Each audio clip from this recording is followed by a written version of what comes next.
Good day and welcome to your favorite sport program on TV Plus Sport. Definitely, as always, it will be an exciting moment on the show where you get to know the updates in the world of sport, entertaining and scintillating. Actually, most often time when it's 5 o'clock from Monday to Fridays, we see viewers checking Plus TV Africa on DSTV. We are channel 408 and on Go TV on Start Times. We are channel 308. So we are on Start Times and DSTV. So today is another exciting moment. My name is Mudashiru Shitu. If you're just joining us for the first time, everybody's still talking about so many issues in regards to the Nations Cup, and Nigeria is still in that euphoria of winning the silver medal when we all thought we were going to win so majestically. We thought we were going to enter the final and just take that trophy because we defeated Ivory Coast in the group stage. Yeah,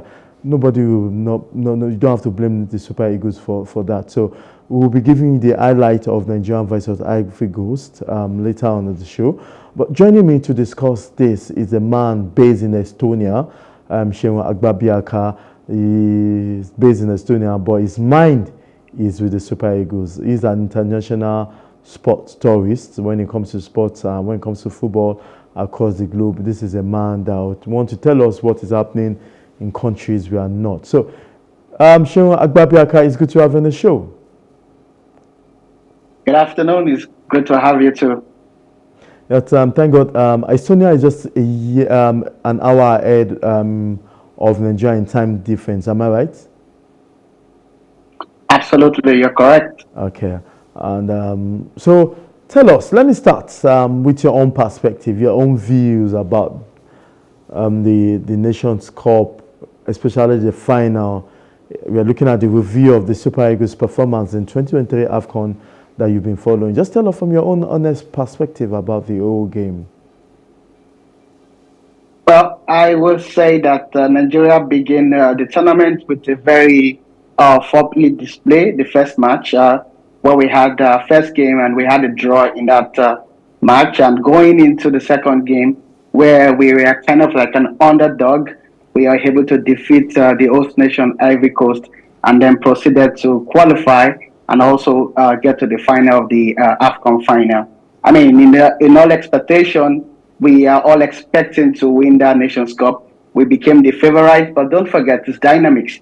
Football is about whoever takes his chance will win the game. I believe Ivorians probably had a better chance on that very day. Though we took an lead within 15 minutes, but even before the 15 minutes, we see Nigeria was not really playing so well. But unfortunately, it caught up to us. We lost the game, and then the whole nations was so feeling down. Here in abroad, we are actually not very excited because we had to call out people from different parts of the state to come to a particular bar and watch the African Cup of Nations final. Unfortunately, it wasn't the result that we expect, but what is it? We have to take it the way it is.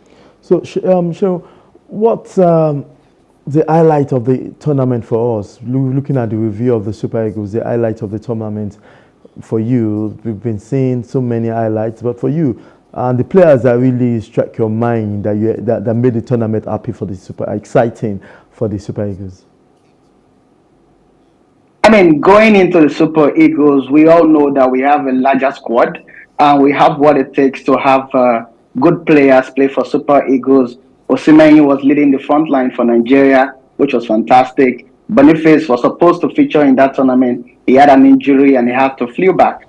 So, I mean, that was shot one for Nigerian attacking forward. And then Ahmed Musa was supposed to, he's our captain. He didn't even play in any of the tournament. Victor Nwobi also participates. Ademola Lookman, who plays for Atlanta, was in his best form in African Cup of Nations. He scored a couple of goals, and then we have to give it to our keeper, the captain general, the captain fantastic, F. Young. He displayed what it is to be a leader in that tournament. So there were so many highlights to take in the African Cup of Nations, so many positives to take in that tournament. I mean, the future of Nigeria. To be honest, this is the first time I am seeing the whole nation both home and abroad, come together to watch Nigeria versus Nigeria in African Cup of Nations. We haven't seen that in a long time. The last time I can remember when we gathered together was in Atlanta '96, where the whole world was waiting for Nigeria to win.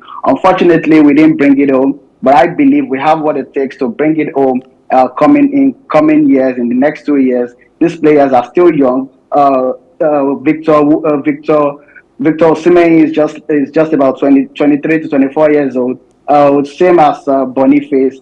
Of course, the future of attacking forward in Nigeria is bright, and I can tell you, not just the Nations Cup. We're looking forward to the World Cup and see what the boys can do together as a player. What happened in the final? Nigerians were disoriented. Nigerians were not happy. Someone said that we preferably would even get to the final. We're so high on the mountain.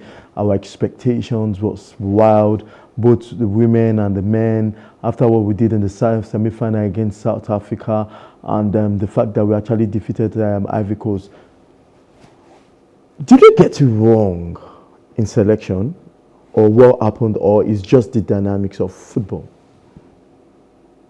Okay, I mean, the heat is still waving, so it's kind of difficult. I don't want to put myself in a spot, but I would say that after winning South Africa, I think the boys were overconfident, and that's when you lose it all. When you have a match to play, and I keep saying so many clips. I think they were more on social media, and you could see them. So many people were around them. The overconfidence came into their mind. Oh, don't forget, they've defeated Ivory Coast in the second game. Yeah. So believing they can do it again was a motive to Nigeria, believing we can actually win Ivory Coast. Almost everyone in Estonia bet on Super Eagles of Nigeria to win. I, for one, I was just telling them, let this boy play this game first and let's see what the outcome will is going to be. I think they lost please, focus. please. They lost a little bit of focus, and then yeah, they didn't really lead. Not, I mean, I was surprised when people were unpicking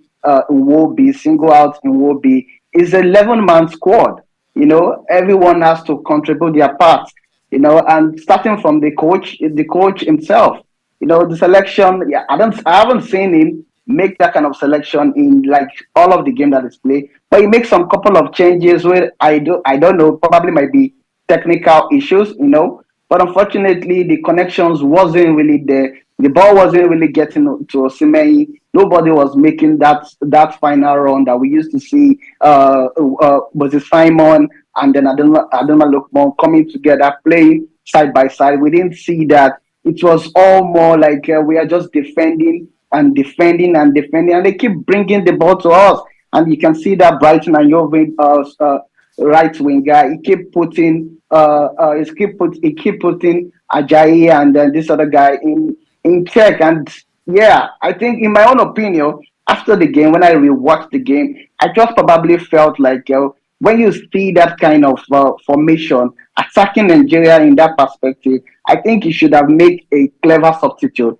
You have bring in Iheanacho, who could also do the same for Nigeria, who could attack their own defender. But we were just defending. Yeah, Nigeria were also used to the kind of Jose Mourinho style of formation, score one and win it all. I think that was probably what we felt we could do. We felt like we can defend it all through. Been doing that all through the season. We spoke about the midfield, that we don't really have any creativity in the midfield, which is obviously nobody was talking about the midfield anymore because we could see that our defense lies on our attack. So we attack from the back, and that's what we've been doing. But we didn't see that on that day. Everyone was complaining, what's going on?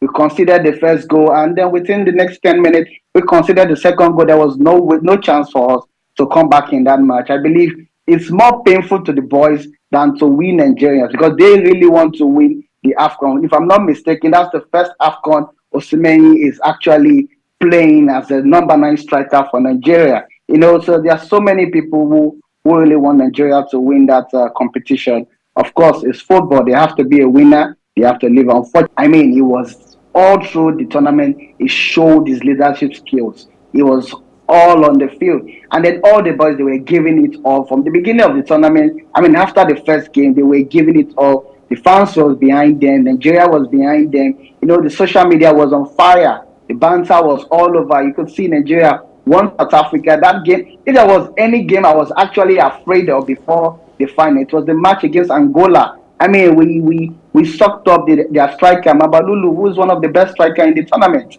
So I don't know how they managed to get it wrong. It's not just one player; it's a collective game. Like I said again, they didn't coordinate like they used to be. One Bali too was over complaining. You know, I watched the game. They were not really in a good form. They had like a tired leg. If I'm correct, but unfortunately, it is what it is. You can't blame them. In football, whoever take their chances win the game. I watched the game again, and I was like, if they have to rewatch the match, they will have seen their mistake, and I know they can build on to take any other competition coming forward. The World Cup qualifier is just some few months ahead. I believe if we continue to keep these boys, they have potential. They can win a tournament. I'm very sure of it. So what's next? What do you think is next? Now, what is trending right now is the very fact that they've been to the presidency. I'm sure our viewers are seeing some of these highlights of the fact that they've been to the presidency. They've given them a land in Abuja.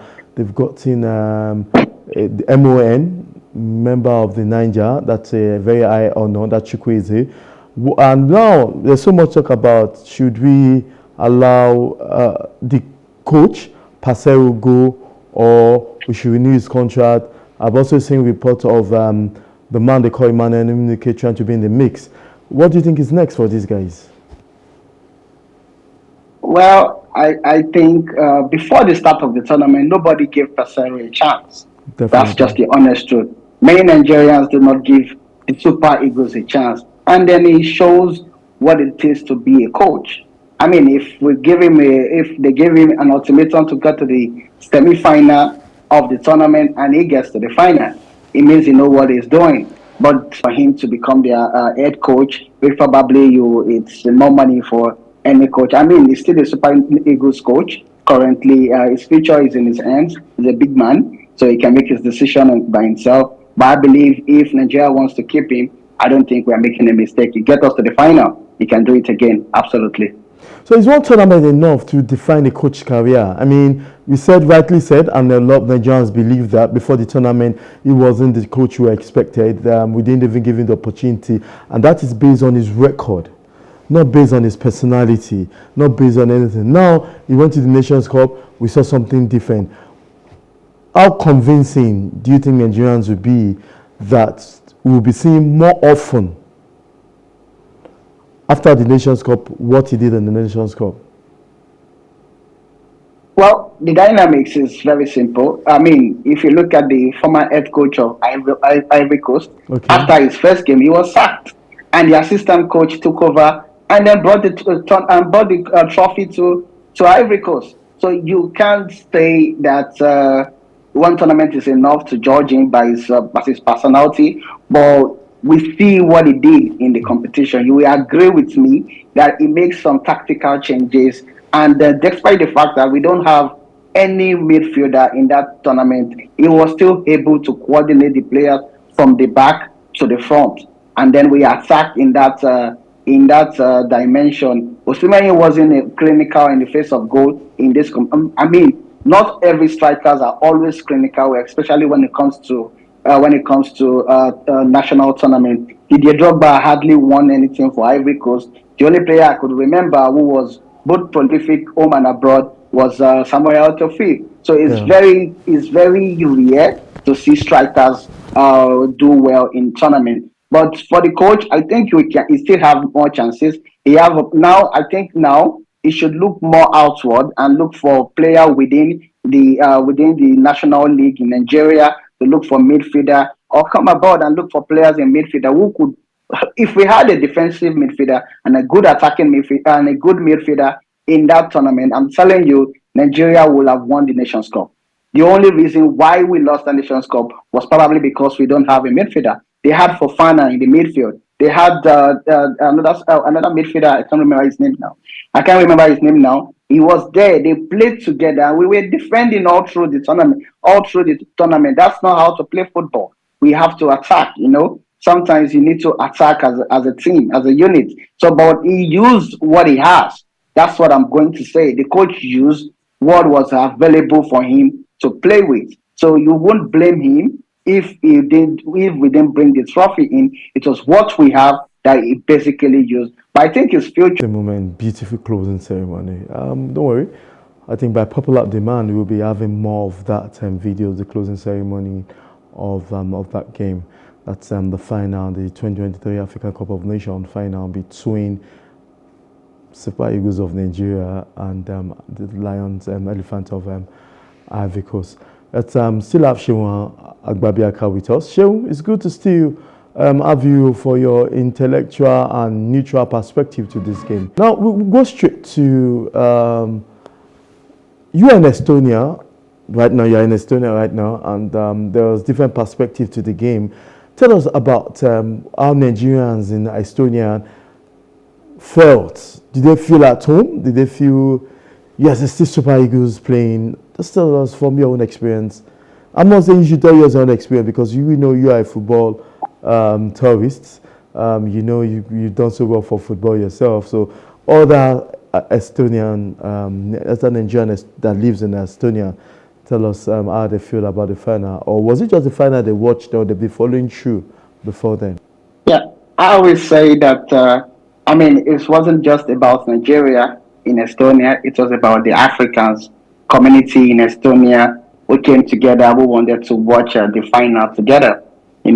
Yeah, the Cameroons were there, the Senegalese were there, the Congolese were there, South Africans, everyone in Estonia who are probably recognize themselves to be Africa wanted to watch the final. After the semi-final, which was the tension in the semi-final was high. I watched that game alone at home. Yeah, and then so many people together watched that game alone by themselves. So we came together, and then I believe that you can't watch that kind of final at home, so that you don't have a VP. So I decided to roll out a promo and then bring all the Nigerian lovers out, so that everyone together can watch. And to my greatest surprise, they turned up. More than 250 people came to the bar. It was full to capacity. They turned up to watch the final together with. Unfortunately, it wasn't the outcome, like I said, that we wanted. But going forward, it shows that what unify an African together is sports, football in general.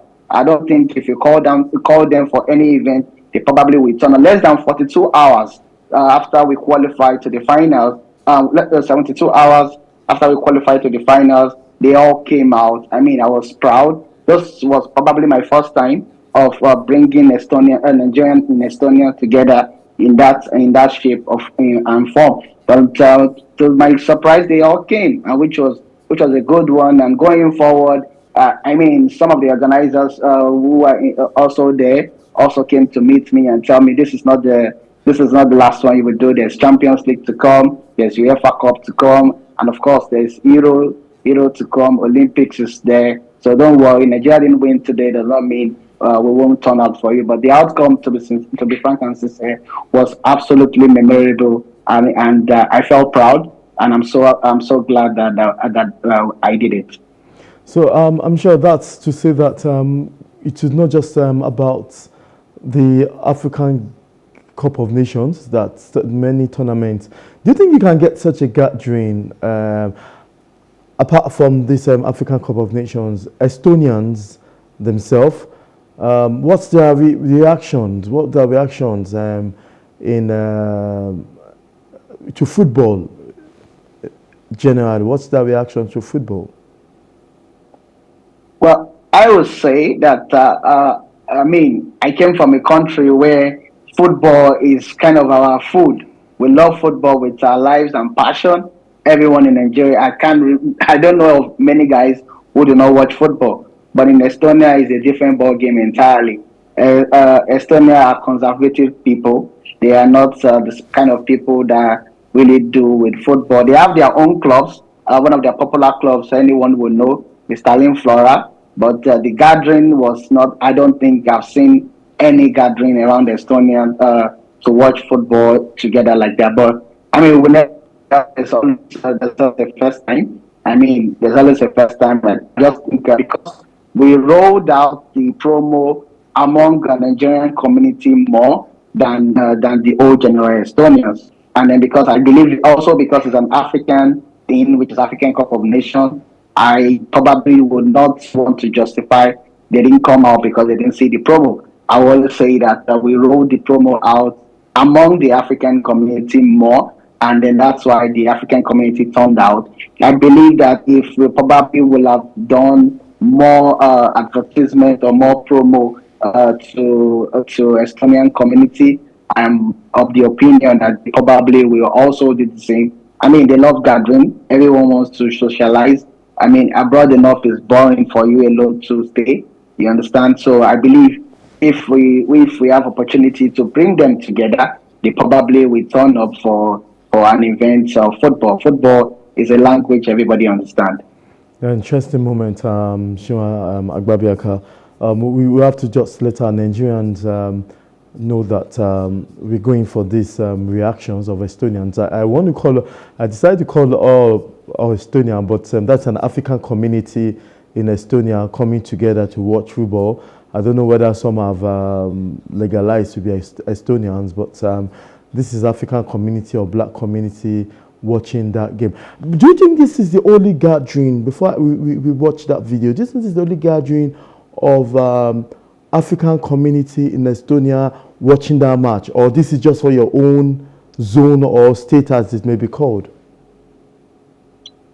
No, absolutely. This was not just the only gathering where African community. I mean, because we African community in Estonia is actually large. So there were before I talked about it, there have been some companies who actually have cultural dispensation among their workers. So they Okay. provided a kind of live broadcast for their staff. So I mean, these are people who don't have opportunity to Okay. work in that particular organization. So those who do not have those opportunity came out to watch the competition together with us. So Okay. it's not about just one gathering. The Okay. gathering were kind of spread among different companies will organize the same kind of event. Okay. Yes, let's allow our viewers, Nigerians across the globe, because Plus Sport is being watched across the globe. We are on DSTV 408, and I'm sure a lot of people tuning now. We want to see what it was like in Estonia and doing Nigeria and Ivory Coast. What can't football join together? That's a black community in Estonians watching that game. An interesting moment. We have the man who gave us the video as our guest. Shima Agbabiaka, thank you for the video for that moment in Estonia. Thank you very much. And this is where we're going to draw the curtain, this segment of the program. Thank you very much, Shima Agbabiaka. Same time next week, we'll have you on the show. But every day, Monday to Friday, by 5 p.m., Plus Sport is ready to give you all what you need to know. So stay tuned tomorrow by 5 p.m. for more interesting stories on Plus Sport. So Seun, thank you very much for being part of the show. Thank you for having me. That's away from football, we go straight to marathon. Over the weekend, the 9th edition of the Access Bank Lagos City Marathon took place. This marathon starts 9 years ago, and it has been an interesting moment for marathon. Yours sincerely, and we've been part of the marathon from the initial stage. And as usual, Plus Sports on PlusTvAfrica decided to go with the crew to have a glimpse of what the 2024 Access Bank Lagos City Marathon was. And we had this report that summarized every bit, highlights important details of the 2024 Access Bank Lagos City Marathon. Enjoy yourself. 9th edition of the Access Bank Lagos City Marathon began at the National Stadium in Tulare with over 3,000 runners eager to win the coveted prize of $50,000. Around an hour, few minutes later, at the Falomo Bridge in Ikoyi, Chaprats led a pack of Kenyan athletes to be the first set of runners to lead the contingent heading towards the finish line at the Eco Atlantic City. With enthusiastic display of spectators at the finishing line and lots of excitement in the air, thousands of non-participants and fun seekers were waiting eagerly to welcome the first athletes to cross the finish line.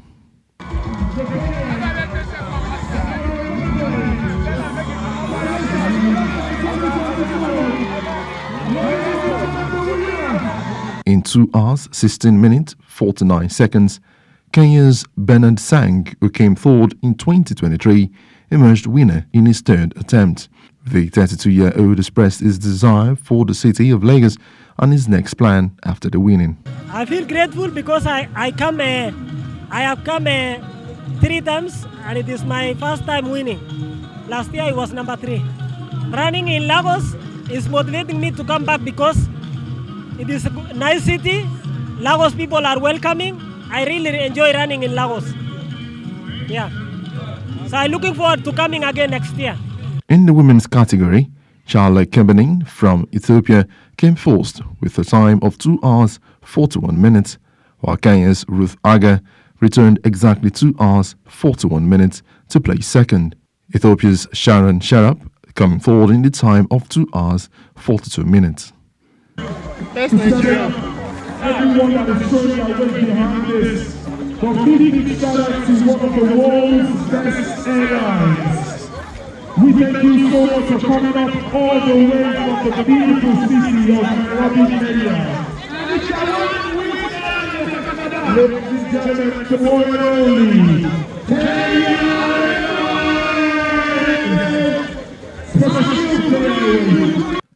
Adamu Muazu of the Public Complaints Commission became the first Nigerian to cross the finish line, repeating the feat as he achieved last year. Muazu crossed the line in a personal best of 2 hours 27 minutes, while Deborah Pam of the Nigeria's Security and Defense Corps was the first Nigerian woman to cross the finish line. My training shows me that I'm equal to the test because always I'm training to win this competition. A day, I'm training 3 times a day, morning, afternoon, evening, because of this tournament. So there is no how you compare someone that is training once daily and me that I'm training 3 times a day to run this marathon.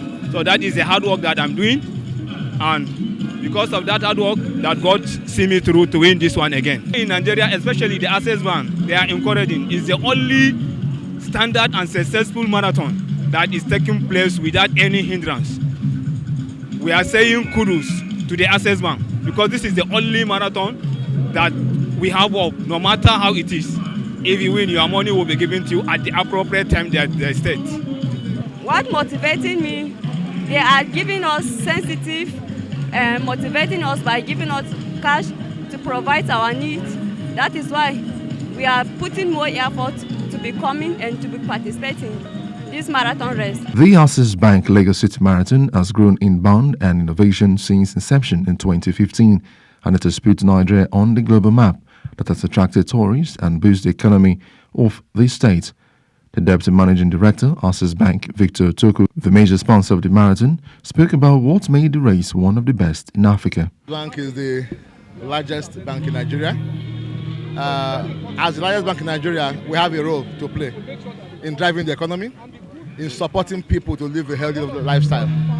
So we have been supporting this marathon for the last 9 years because we believe in it. We believe it helps people drive a healthy lifestyle of fitness and health and healthy living, because only healthy people can build a healthy economy.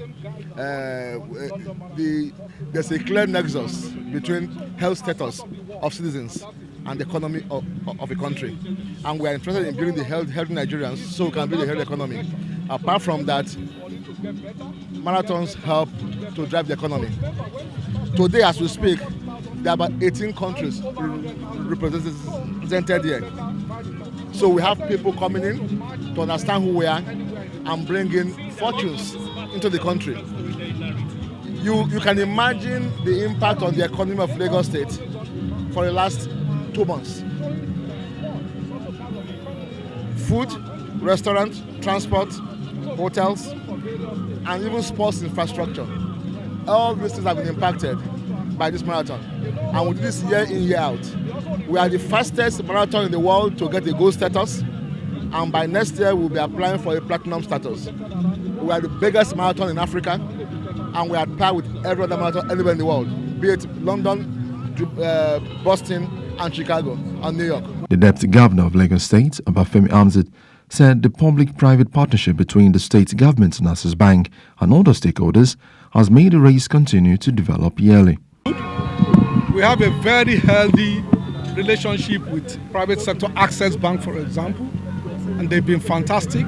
So we've been working together, Lagos State government, Access, and every stakeholder to make sure that this continues to grow. So I think credit must go to our citizens. So when we give instructions, people comply. We close roads. So various infrastructures are deployed to make sure that the athletes have a free. Remember, marathons around the world are the same. Okay, and the essence of this is to be one of the best marathons in the world. So the partnership between Lagos and Access Bank and all the stakeholders has been fantastic, and I think that's it. And credit must be given to private sector for coming up and working with our state to make sure this happens. In terms of economy, of course, it elevates it. People buy more goods. People understand our culture better. So it has many multiplying effects. It's not just about money, but it's also about relationship and then showcasing our state and our country so that it's not only negative narrative that people see. People see positive component, they see Nigerians at their best, and they see that we can organize the best event anywhere in the world. With the emergence of Access Bank Lagos City Marathon, there have been several races across the country. The race general manager, Yusuf Ali, believed that Nigeria is now among the marathon countries in Africa. I think so. Since 2016, we now over 70 marathon races all over Nigeria. I think we are growing, and if you compare to other countries, I think we are up there. Apart from running to win a prize, marathon races has been proven to improve the mental state of individuals and their total well-being.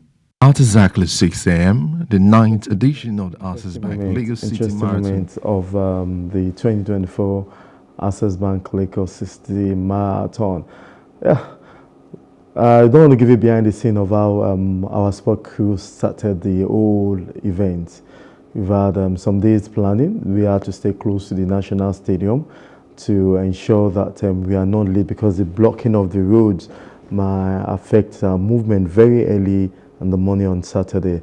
So the best is we have to stay very close to the stadium so that we can see everything as clearly. So another question is that I'll be throwing to the guests, to our viewers, is this. We got to Falomon. How did you get to Falomon to capture those moments in Falomon while the roads were closed? What routes, paths did we take to enable us catch that moment when we were in Falomon? And how did you also leave Falomon to make sure we go ahead of them to capture when the winner breaks get to the finish line? So this is what much effort we put to ensure that we give you those details, those moments, the captivating moments you need to have from the marathon. So this is all we dropped the curtain for today's program. I want to say a big thank you for our viewers who have kept in time with us on this wonderful moment on today's program. I'm going to say that again. Monday to Fridays we have Plus Sports on PlusTvAfrica channel 48 on DSTV and Start Time channel 3. So tomorrow is another time to know the updates in the world of sport. So I draw the curtain, like I said earlier, but I won't be leaving without letting you to watch this wonderful moment as I draw the curtain, the wonderful moment of the closing ceremony of the 2023 Africa Cup of Nations. Bye for now and enjoy the rest of your day.